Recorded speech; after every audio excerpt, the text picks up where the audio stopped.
Vamos ahora con la palabra salvación. Bueno, la palabra salvación, en su sentido usual, o sea, bíblico, ¿sí?, significa ser librados del pecado y de las consecuencias del infierno. Eso es, me salvó, ¿verdad? Me rescató, me redimió de las tinieblas a la luz de Jesús. Ese es el concepto de salvación bíblico, ¿verdad? Pero vamos a ver, por ejemplo, Hechos 4:12.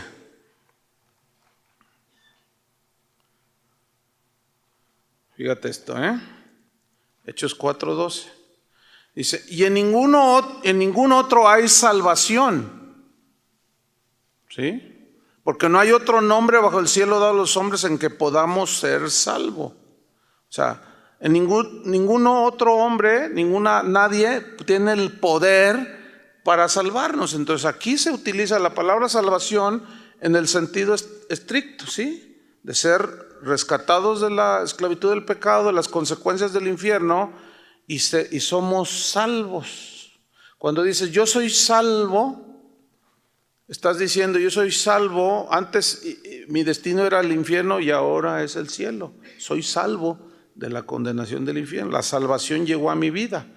Pero ahora vamos a ver Romanos 13:11. Romanos 13:11.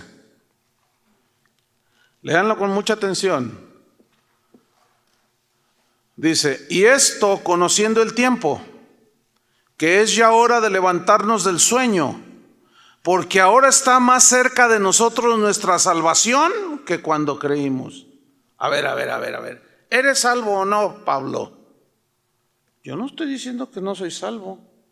El problema es aquí, la palabra salvación, ¿cómo debe de interpretarse?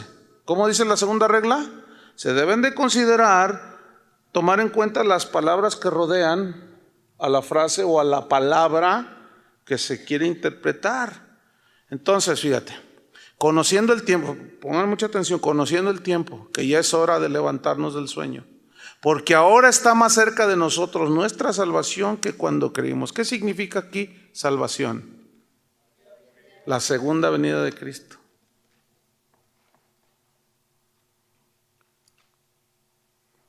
Ahí va esa estaba facilita, pero ahí va una difícil. Hebreos 2:1. Digo difícil porque en el cristianismo de los últimos 30 años, no sé, se ha dado un montón de casos así, de que se sacan los textos fuera del contexto. Sí, ese es otro principio, pero igual vamos a ver cómo aquí aparece la palabra salvación, que es citados estos textos de una manera errónea. Dice Hebreos 2:1, dice, por tanto, 2:1 al 3, lean con mucha atención, porque leer con mucha atención es muy importante. Ok, vean la Biblia, no me vean a mí, y lean con pausa. Por tanto, y yo voy a subrayar levantando la voz lo importante para que ustedes vayan captando. Por tanto, es necesario que con más diligencia atendamos a las cosas que hemos oído. Pregunta, ¿qué cosas oyeron? El Evangelio. ¿Estamos sí o no? Ok. No sea que nos deslicemos. Fíjense, versículo 2. Porque si la palabra dicha por medio de los ángeles fue firme, aquí se refiere a la ley, ¿sí? Y toda transgresión y desobediencia recibió justa retribución. ¿Desobediencia a qué?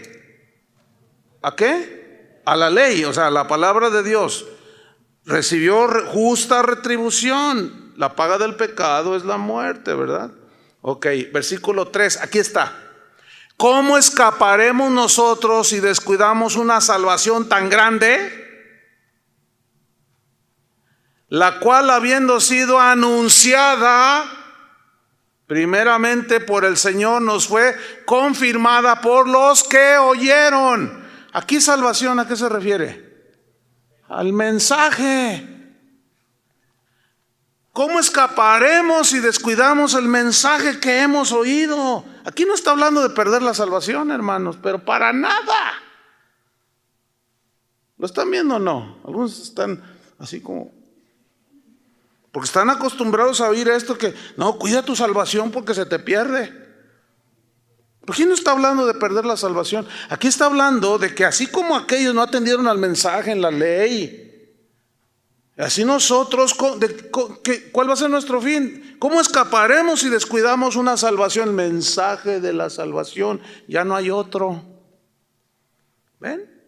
Hay salvación. Significa otra cosa. ¿Lo entendieron o no? Cuando estudiamos el principio del contexto, vamos a meternos un poco más aquí. Porque este es el texto favorito de los que creen que la salvación se pierde. Y con un par de preguntas a veces pues ya no saben qué contestar. Ok, la perdiste. ¿Y si te arrepientes? ¿Te perdona el Señor? Sí. ¿Que vuelves a nacer de nuevo? ¿Y si vuelves a pecar, qué? ¿Te perdiste otra vez? ¿Y si te arrepientes? ¿Vuelves a nacer de nuevo? Entonces, ¿cuántas veces naces de nuevo? Pero en fin, y todas esas discusiones son por una falta de atención en la lectura y en la interpretación de los textos. Ahora, para interpretar esos textos en algunas versiones ya parafraseadas o del lenguaje actual, nos ayuda muchísimo, porque ya está todavía más entendible. ¿Qué pasará si nosotros descuidamos el mensaje anunciado? Porque el capítulo 1 de Hebreos dice, Dios habiendo hablado de muchas maneras por medio de los profetas, en estos últimos tiempos nos habló por el Hijo. Y ya está hablando del mensaje, que nos habló el mensaje.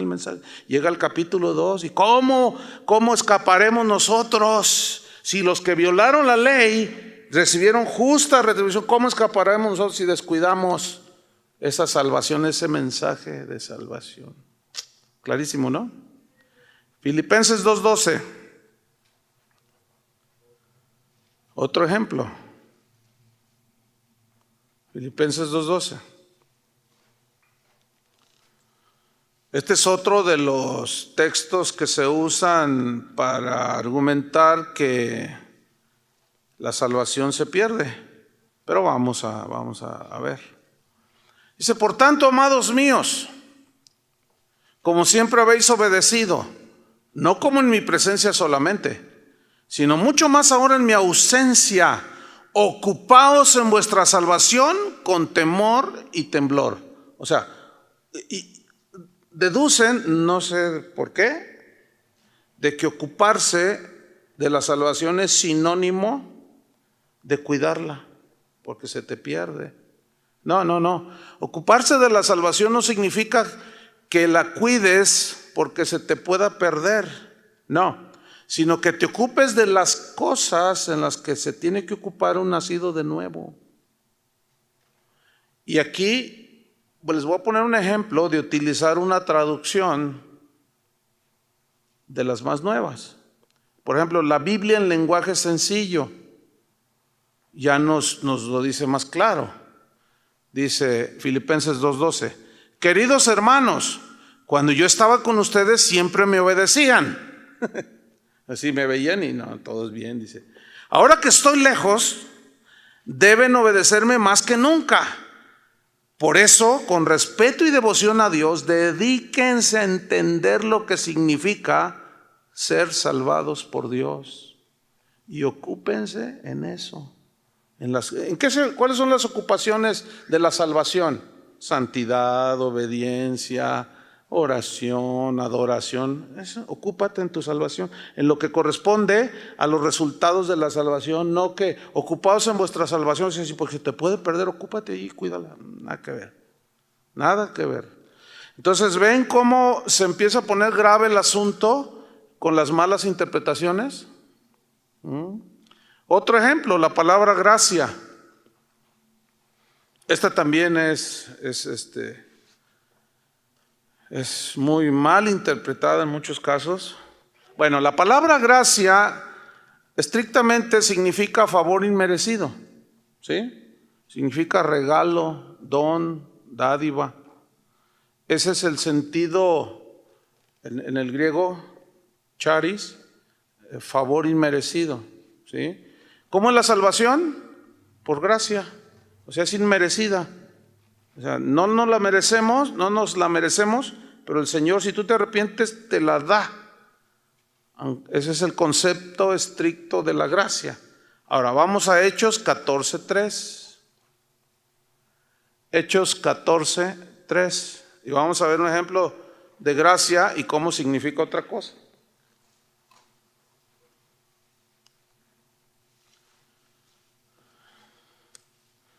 Dice así: por tanto, dice, se detuvieron allí mucho tiempo hablando con denuedo, confiados en el Señor, el cual daba testimonio a la palabra de su gracia, concediendo que se hiciesen por las manos de ellos señales y prodigios. ¿Qué entienden aquí por gracia? Palabra de su gracia. No. La palabra de su gracia. Tampoco inventen, espíritu. No, espérenme, no, espérenme. No contesten nomás a ver si le atino. No, lean bien. Me voy a detener ahí.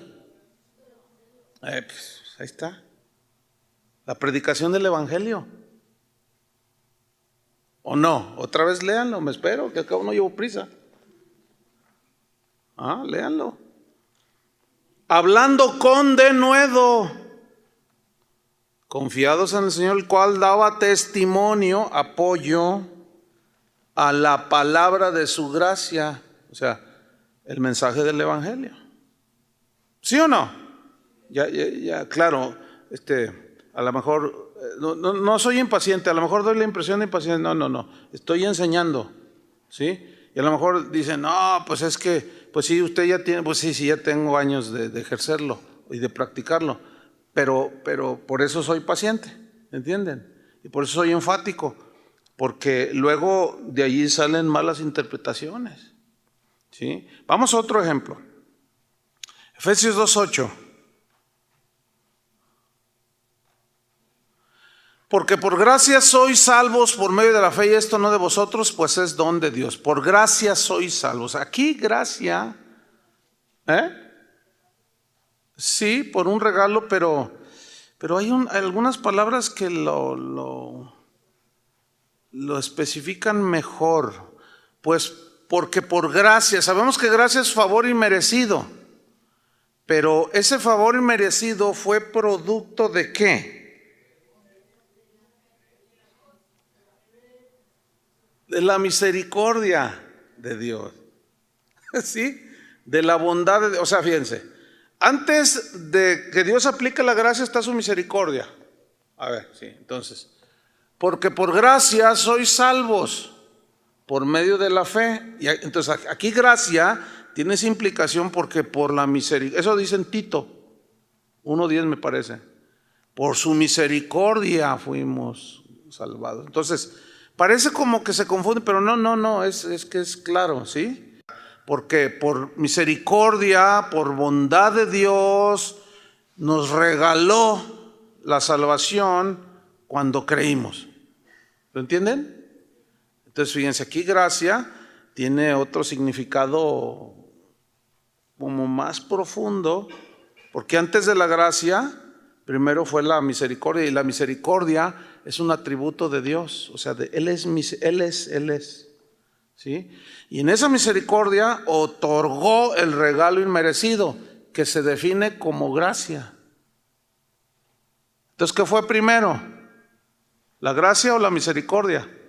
La misericordia. Entonces, aquí gracia alude a su misericordia. ¿Ven? Entonces, si alguno dice, pues ya estudié 2 añitos ahí en la escuela bíblica y ya la voy a hacer, olvídenlo, Es nada más, este curso de hermenéutica es súper básico, de verdad. O sea, no es un curso así desde el punto de vista digamos ya así académico profundo, no lo es, O sea, esto no les puedo dar todo el curso tampoco porque tiene que ser un poco sintetizado. En 2 años, ¿qué se da? Nada más como para que se les abran un poquito los ojos. Y ya después ustedes crecen y los abren mejor. ¿Sí? Bueno, otro ejemplo, la palabra carne. La palabra carne. Usualmente significa persona. ¿Sí? Porque no tenemos lucha contra carne y sangre, o sea, se entiende personas, ¿no? Usualmente significa una persona. En la Biblia es un hebraísmo también. Volviendo a Efesios 6:12, ahí está un ejemplo. Porque no tenemos lucha contra carne y sangre. Aquí es el sentido estricto de carne, significa persona. ¿Estamos? Gente significa. Pero ahora vamos a Ezequiel 36:26. Y aquí es donde te encuentras ya con un juego de palabras, porque aparece varias veces la palabra carne. Ahora, ahí les va. Ezequiel 36:26. Ok, vamos a leer. Dice, os daré corazón nuevo. ¿Que el que tienes está viejo?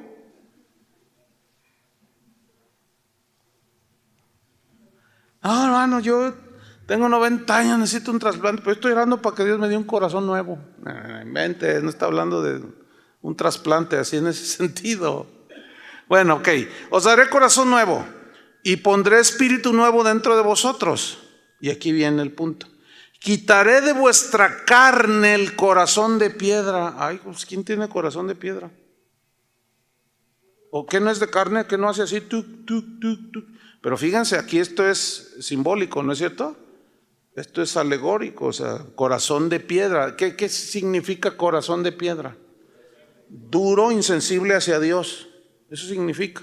Y os daré un corazón de carne. Corazón de carne. Bueno, se entiende que habla de una actitud dócil, ¿sí? Tierna, sensible. ¿Hacia quién? Hacia Dios. Entonces ven cómo aquí carne ya implica otro significado. Ahí va otro muy diferente.